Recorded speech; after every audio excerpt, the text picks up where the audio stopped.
কি মুমিন আর টিটু ওরা এসে বলছে তালা কি খুলছে, আমার বাবা বলছে আমার দোকানে তালা আমি খুলছি, তোদের সমস্যা কি? সেই জন্য আমার বাবাকে এরকম নৃশংস ভাবে মারা হয়েছে। আমরা এটার বিচার চাই, সবার ফাঁসি চাই, কেউ যেতে না বাঁচে। এভাবে পাথর দিয়ে মারা হয়েছে, ওদের তো আর এভাবে আমরা মারতে পারবো না, আইন তো আর হাতে নেওয়া সম্ভব। তাই আমরা তাদের মৃত্যুদণ্ড চাই, ফাঁসি। ছেলে মেয়ের লেখাপড়া সংসারের দায়িত্ব কে নেবে? কোনো বইনের বুক খালি না হয়, আমরা তাদের মৃত্যুদণ্ড চাই। ভিডিওটি সকলেই শেয়ার করে দিবেন।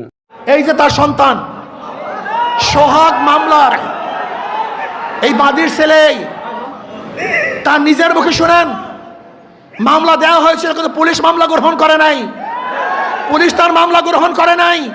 এই খুনের দায় দায়িত্ব তারেক জিয়াকে গ্রহণ করতে হবে। এই খুনের দায় দায়িত্ব মির্জা ফখরুলকে গ্রহণ করতে হবে।